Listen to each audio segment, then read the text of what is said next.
तो नीट 2020 जो कि कोविड में कंडक्ट करवाया गया था, उसमें जो क्वेश्चन नंबर 1 है, जो आपके क्लास 11 के सिलेबस से रिलेटेड है, क्वेश्चन है आपका a cylinder contain hydrogen gas at pressure of 249 kilo pascal and temperature 27 degree Celsius.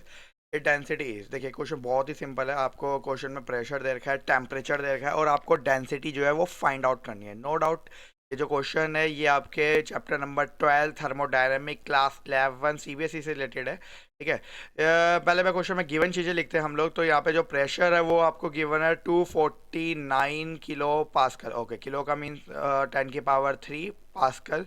यहाँ पे आपको जो टेम्परेचर गिवन है वो 27 डिग्री सेल्सियस है। आप सभी को पता होना चाहिए सेल्सियस कोई टेम्परेचर की ऐसा यूनिट नहीं होती, तो आपको इसको ऐसा यूनिट की फॉर्म यानी कि केल्विन में कन्वर्ट करना पड़ेगा। और केल्विन में कन्वर्ट करने के लिए हम इसमें 273 ऐड कर देंगे।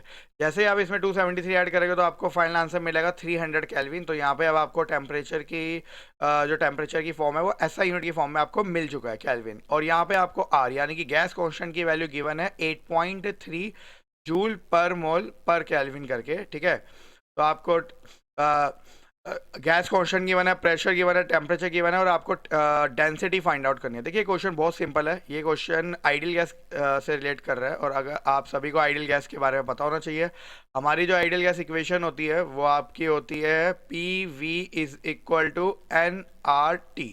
ओके, यहाँ पे P प्रेशर है, V वॉल्यूम है, N नंबर ऑफ मोल्स है, R गैस कांस्टेंट है एंड T जो होता है यहाँ पे टेम्परेचर को रिप्रेजेंट कर रहा होता है। ठीक है, इस फॉर्मूले को हम थोड़ा मॉडिफाई करेंगे क्योंकि हमें डेंसिटी फाइंड आउट करनी है। तो देखिए सिंपली आप PV is equal to N का मतलब नंबर ऑफ मोल, जिसका फॉर्मूला होता है गिवन मास अपॉन में मोलर मास। ठीक है, यहाँ पे जो स्मॉल m है, स्मॉल m का मतलब आपका है given mass.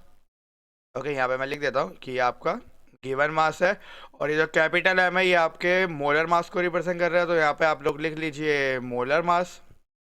Okay, into R आपका gas constant, T as it is रहेगा।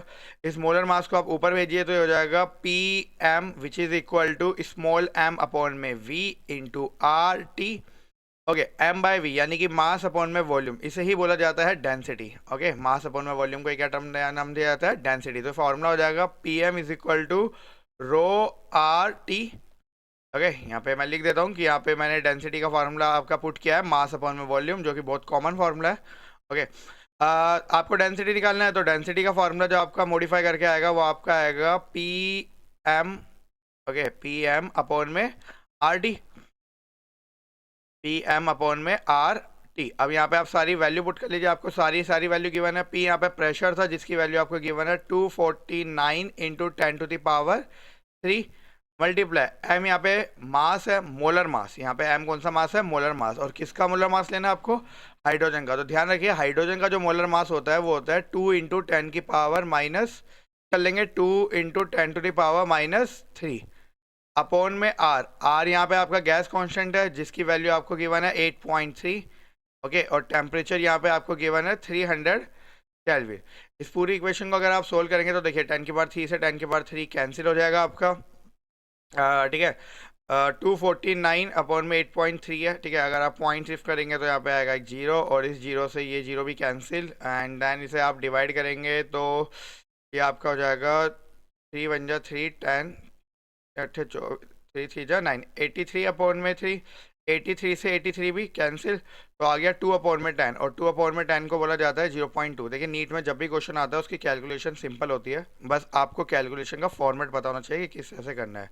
तो उसका जो फाइनल आंसर हो जाएगा वो हो जाएगा 0.2 kg पर मीटर क्यूब, यानी कि ऑप्शन नंबर 2।